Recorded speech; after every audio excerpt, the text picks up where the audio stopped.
There's a saying in the MMA world that I'm sure a lot of y'all heard before, alright? People forget, man. People forget, man. Thanks to our bald-headed chrome dome of a fuck, Joe Rogan paving the way, dropping it every other podcast. This guy's saying, people forget about. And it's just slowly creeped its way into where it's just such a key saying when you're talking about MMA nowadays or the UFC in general. It's just like talking about said fighters that maybe are disrespected. Maybe they're not talked about enough. Maybe they're the legends of the game, the marauders that get disrespected. And that's what it truly means, all right?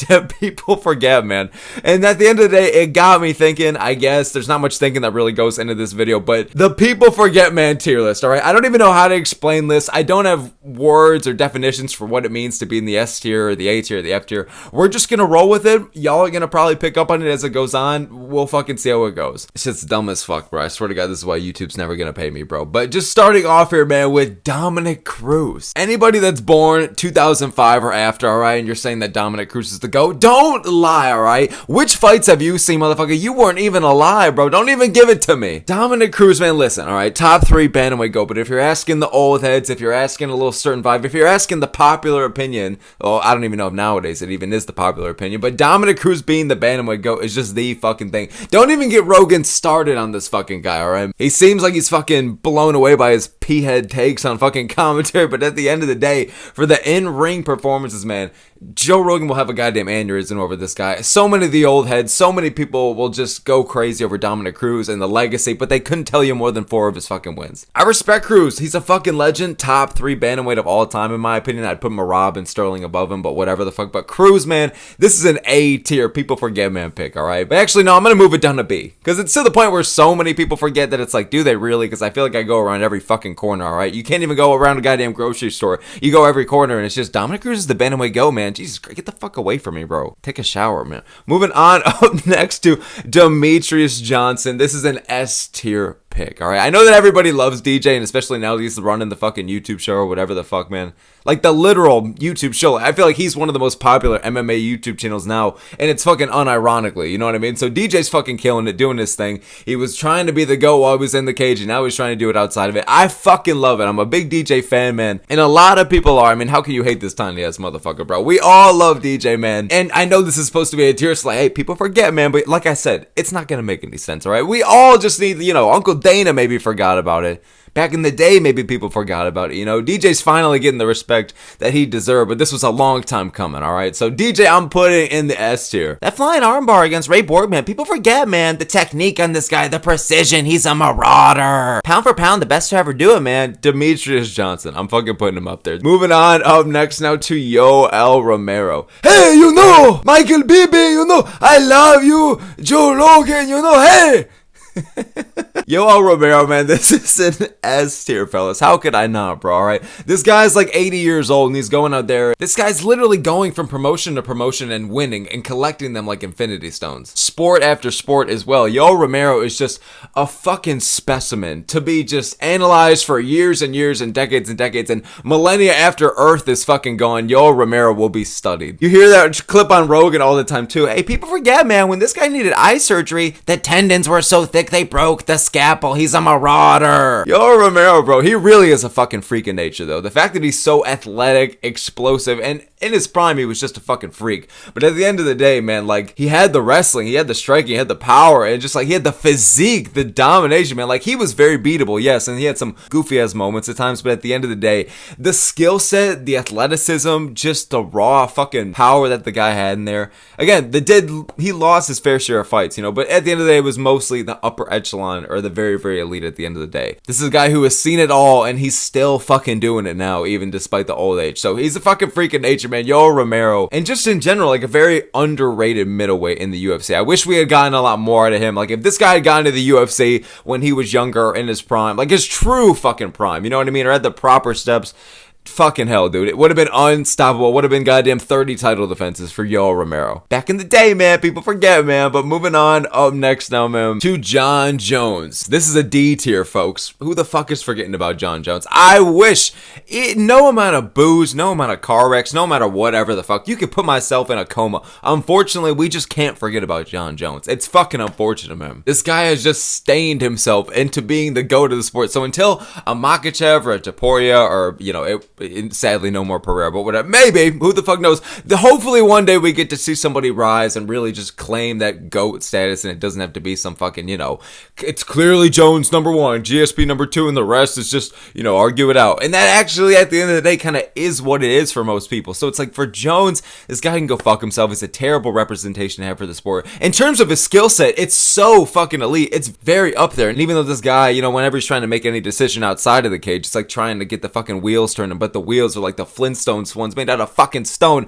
But inside the cage, this guy just has such elite fight IQ. The guy has great wrestling. The guy has great cardio. The guy can just piece motherfuckers up. Used to rack up a lot of finishes back in the day, but now he kind of, pitter-patter a bit. Not so much at heavyweight, but you know what I'm saying. He's gotten into some close fucking calls towards the last few years. So Jon Jones, man, like, he is the GOAT of the sport. He is undefeated. Well, he did lose to Reyes, but whatever the fuck. But he is undefeated, man. He is the GOAT of the sport. He does have a very fucking crazy stacked resume. I wish we can forget about this motherfucker. I'm hoping, what is it right now, 2025?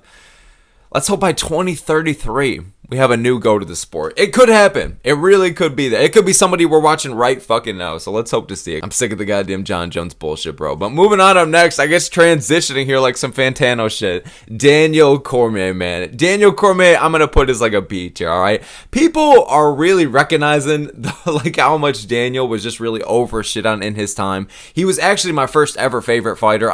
He's always going to have a little bit of bias in my heart. And like when everyone else is saying, hey, the dude sucks at commentary, he has his moments where he can suck indeed, alright, but at the end of the day, I feel like honestly he's one of the better ones. Like, the dude does know what he's talking about. He has very, very elite experience, and he tries to make it fucking fun. And again, I understand it's flawed a lot of the time, but still, like, I fuck with DC, man, and just seeing how I was such a big fan of him when he was doing the whole rivalry with Jones, and like, genuinely, the first fight that really like got me into the UFC was when like DC was running the show, and then like Jones came back against like Oven St-Pierre, and that whole kind of thing was going down, maybe like a little bit before that. Whatever the fuck. DC, man, was just so over shit, and like he was painted out to be the heel at the fucking time. It was fucking crazy. I couldn't believe my eyes that everybody was praising Jones for getting into these hit and runs with pregnant ladies and going to run it in hotels, and then he's fucking popping for roids all the time and bailing on fights and blah blah, and like beating up ladies, man. It's just Jon Jones, or it was just the heel, alright? WWE couldn't even write a better fucking heel. But at the end of the day, Cormier was the one being booed. Now at the end of the day, now that everything is all said and done, he's doing the commentary and he's doing all these talks, whatever the fuck. People are recognizing the legacy that he had actually was amazing, and he really is just definitively the second greatest light heavyweight of all time and one of the best heavyweights in history. So it's just like Daniel Cormier, I'm glad that people recognize that, like, all right, what were we doing shitting on this guy, bro? You know what I mean? He's a great fucking fighter. He's a great dude. He's got a great legacy, even though he's like 500 pounds. Moving on up next now, man, to George St-Pierre. Hey, Michael Bisping, I am not impressed by your performance. Royce Gracie will always be the GOAT of the sport, in my opinion, George St-Pierre, man, I'm going to put in like a C tier. A C tier. Because all the hardcores, everybody loves preaching about, George St-Pierre, and just everybody in general. Like, GSP is a big enough name, especially for the older fans, that, like, even casuals are familiar, It's GS fucking P, we all know GSP. One of the greatest to ever do it. But that's why I'm not going to put him higher. I can't put him in a higher tier. Like, people do forget, man, about GSP and his legacy and how he was running the show. He's arguably the second greatest fighter of all time. Arguably the greatest fighter of all time, if you want to do that. And he's actually someone, not a fucking kind of garbage person. It's actually someone who can represent the sport, Hey, I wear the gi. I don't wear the gi, but I wear my heart. Always for the fans, So GSP, man. GSP, man, I'm going to put in the C tier. People forget, man, but do they? GSP gets so much respect. He's arguably the greatest fucking fighter of all time. So moving on up next now, man, to another S tier we got here, bro. Benson Henderson. Hey, people forget, man, the founder of the calf kicks, man, this was the first guy, the definitive the definitive founder of the calf kicks. This guy really influenced his style, man. People weren't doing it before Benson Henderson, one of the greatest lightweights to ever do it. I swear to God, that's Joe Rogan's go-to on commentary for just, if you want to hear about a name over and over again about someone who just, people forget, man, alright, it's Benson fucking Henderson. Honestly, no joke, one of the greatest lightweights ever, but at the end of the fucking day, dude has a great legacy. Say whatever you want about the latter end of his career, but fucking hell, dude, the way that it's just brought up so much every time that the goddamn calf kick is brought up, or you see it in a fight, and Joe Rogan, there's just that little cricket in his brain that just fucking twitches off, and it's just like, Joe, we gotta bring it up again. People forget, man. Benson Henderson with the calf. It's like he's malfunctioning in there. Somebody spilled coffee on him, and the fucking wires are malfunctioning. The chromosomes are malfunctioning. Jesus H Christ. Benson Henderson, man. I'm putting in the S here. All right. Moving on. Up next, Matt Hughes. A little quick one here, man. The rivalry with George St-Pierre, one of the greatest welterweights to ever fucking do it. Matt Hughes, honestly, no fucking bullshit. I'm going to put him in the A tier because people really do kind of forget, man. Like, he really is in probably a top 5 welterweight of all time. Even with these guys, like, you could argue Bilal and Leon could kind of fit into that spot, and they could because, the talent nowadays is deeper than it's ever been. But, like, Matt Hughes really does kind of deserve that respect. He really is one of the best welterweights to ever do it. The rivalry with GSP and just, like, he was one of those guys who, like, he would lose. He was beatable, but and he has, like, 50 plus pro fights, something like that. It's fucking insane. But at the end of the day, man, like, he was beating most guys. Like, it was kind of like we have the Whitakers and Holloways and the Covingtons nowadays. Like, it was Matt Hughes doing it back in the day, all right? So, kind of holding it down while the champ was doing his fucking thing. But Matt Hughes, got to put respect on it. Moving on, I put him in the A tier. I think I already fucking said that. But moving on up next to another welter we got here, man. Tyron Woodley. I'm going to put Woodley in the B tier, all right? Because you know what? You kind of want to forget about Woodley sometimes. You kind of want him to kind of like stray from your memory. But then you see in your Insta feed, Woodley knocked out by Jake Paul, or you see then a new rap. Fucking, who the fuck am I trying to bullshit? If any of us are actually getting that shit in our feed, then just throw your phone in the goddamn garbage. But at the end of the day, Woodley, in terms of what he did in the cage, really is, you could argue, a top 5 welterweight of all time. I feel like a very forgotten reign, honestly. Like, he did have the good wins over Wonderboy. He did beat Maya. He did beat Robbie Lawler by vicious knockout. Others as well. Like, honestly, his title run at the time, like, people were saying if he beat Usman that he was going to become the welterweight GOAT or very fucking close to it. So at the end of the day, like, you got to remember, at the end of the day, I should probably move him up a tier because people really do fucking forget him. I swear to God, I'm making myself literally fucking physically sick of how much I'm saying those 3 words in this video. I'm so sorry, bro. But Tyron Woodley, man, I just feel like a very forgotten about legacy. When you really do look at his reign and look at the wins he was going on, and you forget about how he went like 0-4, 0-5 in his last 4 or 5 fights, like, I understand it's one of those fall-offs and you hate to see it. BJ Penn, Tony Ferguson, thankfully he didn't make it to 7 or 8 plus. Thankfully he stopped at 4 or 5. But it still is unfortunate to see a kind of fall-off like that. I think that's why a guy like Kamaru Usman is very hesitant to kind of hop back in for one last fight, because it's just like it could be just another loss. And then this guy's like 0-4 now in his last 4. And he was kind of in a very similar spot to Woodley, you know what I mean? So kind of crazy, the whole parallel of everything, especially considering that Usman was the one to really dethrone Woodley and start the fucking downfall. That was getting knocked out by Jake Paul and having discussed getting tattoos and shit over it.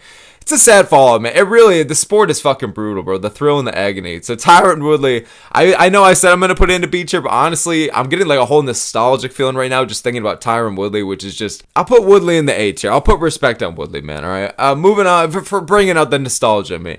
Moving on up next now, man, Urijah Faber. I'm going to put this guy in the B tier. How can you forget about the California kid, man? Getting title shot after title shot against Dominick Cruz, baby. Hey, this guy beat Cruz back in the day, man. People forget, man. Ashton and all, this guy's beating the legends of the game. Urijah Faber, though, in all honesty, when I saw this guy's still fighting in GFL, I just felt bad, all right? Because Faber, when I was first starting to watch the sport, I actually did fuck with Faber. Team Alpha Male was kind of a lot bigger of a presence, I feel like, back then than it is now, when he was kind of the one that was leading the fucking show. Faber really is a fucking legend of the game. You could argue one of the best fighters of all time to never really win a strap, but at the end of the, or at least the UFC gold, but at the end of the day, God bless him and Godspeed for GFL, all of those guys, all the old heads, whatever the fuck happens to him, please, for the look out for yourselves, please. But yeah, I'm gonna put Urijah Faber, I'm gonna put him in the B tier, man. He still is relevant, you don't really forget, and he still does get respect, but does he? You know what I mean? So yeah, moving on, up next now, man, to Stipe Miocic, bro. Stipe, man, I'm gonna put in the B tier, because like, here's the thing, all right, you're not really forgetting that Stipe is the heavyweight GOAT as of right now. I know that Jon Jones, oh my god, don't even get me started on this bullshit, because I'm gonna fucking rant about it for days, how Jones is about to surpass Stipe for being the longest reigning heavyweight champion of all time. 2 defenses in 3 years, all right, and Stipe, don't even get me fucking started, bro. So now that record's just gone for Steve. But honestly, people really do. I didn't think he needed that for people to just refer to him as the heavyweight GOAT. Like, until Aspinall is allowed to just become champion, or as long as Jones just keeps on stalling the division, like, Miocic is pretty comfortably like the heavyweight GOAT right now. I don't really see anyone passing that up anytime soon. It would be Aspinall, but again, with how the whole division is kind of playing out and how he can't even be allowed to fight, he's being fucking held on standby. He's been the interim the longest reigning interim champion of all time. It's fucking disgusting, bro. So Stipe Miocic, though, man, like, so many good wins, man. Especially like just dethroning Verdum and then doing everything after that. Beating Alistair Overeem, beating Junior Dos Santos, beating Daniel Cormier 2 out of 3 times. Like, you could say what you want about it being. Everyone loves to say it was an older DC at the very end of his career, and yes, it was. But it's the same fucking thing for Stipe, man. He only fought once more after. I'm not even counting the Jones fight when we're talking about this specifically, man. Like, it was pretty much a done deal Stipe as well, man. You know what I mean? It said a lot about the state that the division was in, but still, besides Ngannou, of course. But yeah, man, so Stipe Miocic is the heavyweight GOAT. He still does get his respect, but also, like, the UFC was just kind of, it was so bizarre. They were trying to be overly respectful on paper to Stipe for the whole 309 buildup, but in all honesty, everything about it was kind of disrespectful at the same time. It was just fair. It's fucking weird. It's so weird with that whole thing. But Stipe Miocic, he's a fucking legend, all right? The dude does deserve respect upon respect. He has great wins on the resume. Truly a top 15, top 20 greatest fighter of all time, all right? Pound for fucking pound. So moving on now, I guess, speaking of another heavyweight here, the UFC will try to fucking erase him, but Francis Ngannou, man, all right? I don't think people want to forget about Ngannou, but I think it's starting to happen. I think now that it's like middle of 2025, man, and Ngannou, you know, he hasn't really fought since the Barao fight, or what the fuck was the dude's name? Brendan Ferreira? I'm already forgetting the dude's name. The PFL, the Battle of the Giants thing. Go ahead and call me a casual, whatever the fuck. But yo, the guy that Riz Van Cunha beat, whatever the fuck, bro. I'm blanking on the name. You can call me a casual. It's I don't watch PFL and all that shit. That's a lot. That's fair. I'm gonna sound like a jabroni right now. I'm sorry. But yeah, man, Francis Ngannou, I'm gonna put in the B tier. He's starting to kind of like decline a little bit, man. Like, I feel like people are kind of forgetting, you know, unironically here. Like, it's just there's no momentum or activity right now, and you could tell the PFL is kind of regretting some fucking, what's the dude's name? Don Davis. You could tell he's fucking regretting some life choices, giving millions and millions and to Francis Ngannou, because I don't know, man, I feel like it's gonna hurt. I feel like the pay-per-view I heard only sold like 10k, 17k buy, something like that, 20k buy. It was something fucking low, man. And you know what? I feel like it's gonna hurt. So Francis Ngannou, he's not doing any boxing big highlight matches anytime soon. Like, we don't know what the hell the PFL is going to give him. He's just kind of there right now. I feel like going into like late October, like when he was, you know, just 2024, it was a big year for Francis, you know. End of 2023, coming off the Fury loss, very close, then getting knocked up by Joshua, and then fucking coming back to the PFL and actually getting a win in MMA when so many people were doubting him, and after he lost his kid, like, it was a great comeback story. But it's like now he's just kind of floating, man. So I don't know really, and especially he's just getting older and older, and like, it really is hard to remain truly relevant, like relevant when you're not in the UFC, man. You know what I mean? Especially like he hasn't fought in the UFC in genuinely a couple or a few years now, so we're getting farther and farther away from just that whole era, man, each day. So, Don Davis, I'm sorry, man. You might have busted your fucking wallet here. I'm putting Francis Ngannou, what did I say? The A tier, B tier, whatever the fuck. It'll be on your screen. Moving on up next now, man, to Michael Bisping. Hey, people forget, man. This guy faked the eye test time and time again. He's a badass, which truly, he fucking is. I'm going to be honest. Like, Bisping, I'm going to put in the C tier. No, I'm going to put in the D tier because people really don't forget about Bisping, okay? With how much the podcast and the YouTube channel is fucking booming and how much like he's always on commentary, and this guy, you can't go a second without him, whether he's on the pod or in commentary, you can't go a second without him hearing how he's bringing up stories from back in the day, man. Rebecca! Ha ha! Michael Bisping, bro. With how much content you constantly get of Michael Bisping, yeah, he is a legend of the game for sure, and I really do respect fighting with one eye. It's badass as fuck. This guy could have risked being blind at any fucking moment. It's part of why he ended up finalizing his career with the whole Gaston fight and all that bullshit. But I have all respect for Michael Bisping. When I was first getting into the UFC, he was definitely one of my favorites. I'm glad I got in while he was still fighting and shit. But I don't know, man. Michael Bisping, he just... you can't forget about him even if you wanted to. He's always just there. He's always having content. He's always doing bullshit. So I don't fucking know, man. He's gonna be like MMA. He's like the MMA like Snoop Dogg or some bullshit. That's a terrible, retarded analogy, but I said it and it's out there in the universe now. All right, Michael Bisping, I'm gonna put in the D tier. Moving on up next now, man, to Anthony Pettis, man. The Pettis brothers in general, I feel like, are very forgotten about or deserve a bit more respect. And listen, I get that both the motherfuckers were pretty beatable. Okay, they did have their fair share of fucking losses. but that fair share of losses came with, I mean, specifically now I'm just going to talk about Anthony Pettis, a fair share of motherfucking wins. This is a former champion and has, you know, a solidly underrated resume. Now, I'm not saying this guy is one of the best to ever do it for the weight class, but he is just very, like, why don't we talk about Anthony Pettis? Like, he had a fucking interview with Demetrious Johnson. He was, like, one of his guests a few months ago. And I was like, oh my God, like, it's Anthony fucking Pettis. Like, how the hell did I forget? So that is the embodiment, I guess. So I'm going to put Pettis in, like, the B tier with where he's at right now. Like, you see him doing a thing on the side here and there, or making an appearance here and there, something like that, or whatever. Like, he's still active in life and shit like that. But I'm going to put Pettis in, like, the C tier, man. A very underrated resume, man. And again, the guy did get his hands on the title, and that's a fucking rare, that's a rare achievement, man. So moving on up next, man, to Zabit Magomedsharipov. I bet I botched the last name, man. But Zabit, man. We all refer to the motherfucker as Big Bad Zabit, man. I'm going to put Zabit in, like, the B tier. Like, he somehow has remained, like, just relevant, I want to say, amongst, like, that hardcore fan base. That inner hardcore flame, all right, they're keeping it alive with Zabit, because, like, this guy was he was just such a dynamic, fun striker, was just bringing just one of the early day daggy strikers, man. It was just coming in, and people were so excited for this guy. Was really going to shake up the division, and as soon as he started to rise to the very tops is when he fucking left, and now people are waiting for the second coming of this guy, like some Majin Buu type shit. But yeah, Zabit is a guy who, like, that flame is keeping him alive, all right? He had so much potential. People were really thinking about this guy like he was going to be a champion. I'm going to put him in the B tier. And never forget, all right? This is going to be like a hashtag never forget type thing, but it's first to beat, all right? He was a fun striker with so much promise and really could have went far, but we just never got to see it. I'm going to put it in the B tier. Moving on, up next now, man, throwing in somebody a lot more modern here, kind of just very fucking active. I mean, the dude's getting a fucking title shot. Sean O'Malley, all right? Sean O'Malley here, man. Because people don't forget, but also people forget, man, all right? People can kind of forget that Sean O'Malley can fucking fight. People forget, man, that this guy technically is, or can be, one of the greatest bantamweights of all time. I'm going to put Sean O'Malley in the C tier because I feel like, listen, I'm not happy with how we're getting Merab versus O'Malley too.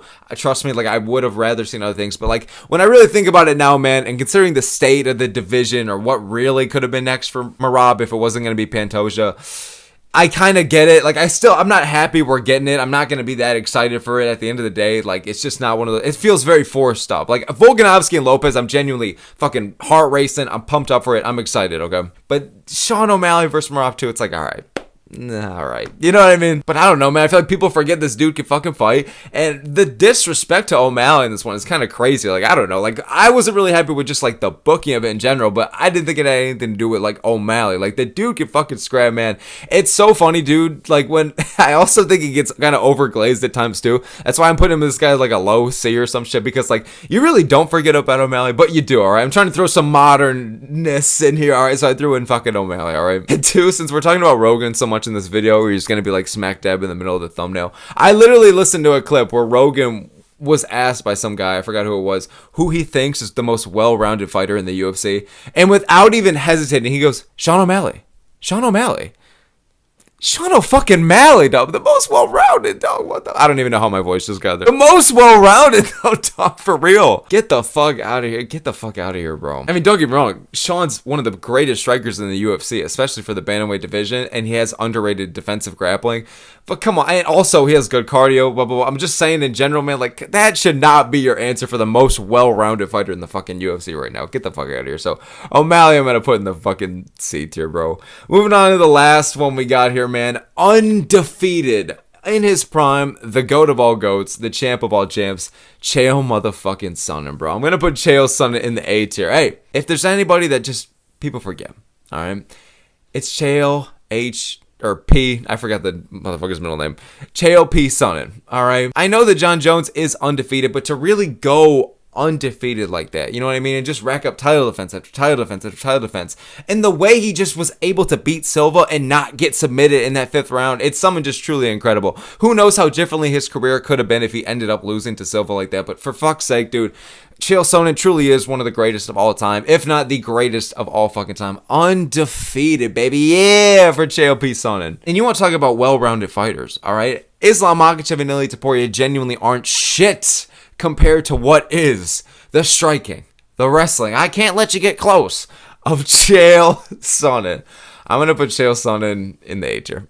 Alright, so that is going to be it for this fucking genuinely mentally ill video here. Anybody who made it this far in the video, really appreciate y'all, man. I don't even know what this video is. I don't even know what it means. It's something I just thought about a few days ago at work, and you could tell that's just how down horrendous I am in my job. And I'm like, all right, I'll give it a fucking shot here, dude. Thank you guys so very much for making this far. All the smoke here, Uncle Smoke here. I appreciate y'all a lot, man. Let me know in the comments below what you think. I guess, I don't know. Let me know some fighters that you think people forget about, man. Could have thrown Nick Diaz on here. You could have thrown Chuck Liddell on here. You could have had some big names, man. But let me know what you think in the comments below, guys. All the smoke here. Appreciate y'all a lot. Thanks so much for making it this far, and I will see you all next time.